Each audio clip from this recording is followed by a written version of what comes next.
Kadhi e gwenge ma kadhwadh nam chumbi, kamati mochung' ne chenro mag Sidho Gavana moyier ma Mombasa Abdulswamad Sharif Nassir okoni chenro duto mag nyasi no oseikore. Kotelni kod jagoro matend kaunti ma Mombasa Joab Tumbo, kamati no okoni nyasi ma ibiro yore gi dhano ma 3,000 biro timore alap ma Mama Ngina Waterfront Mombasa.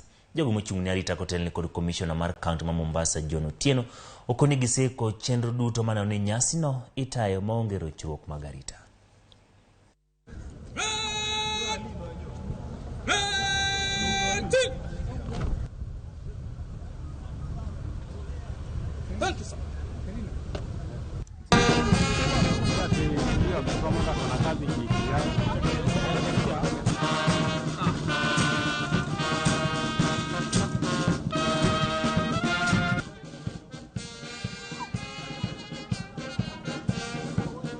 Wan kare kabisa, weche mag arita beyo, weche mag chenro kata mana mineno nena kama indi beyo, welo moluongo bende ng'eny. Wan gadier ni welo moluong kende gin machini 3,500 mabro bet kae.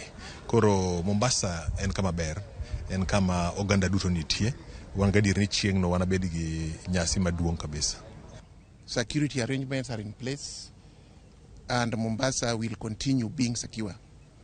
I want to thank them for being peaceful during the elections and even after the elections. And this is the Mombasa that we want. Jo Mombasa adwaro ni mondo akwagi ni mondo gimed keto kwe ka giketo nero. Gimomiyo maduong' ahinya en ni kirango Mombasa otegemea maduong' ahinya e weche mag welo, tourism. Ma kapo ni nitiere tungni e area ni, then gino koro hinyo uchumi mar area makaire ni.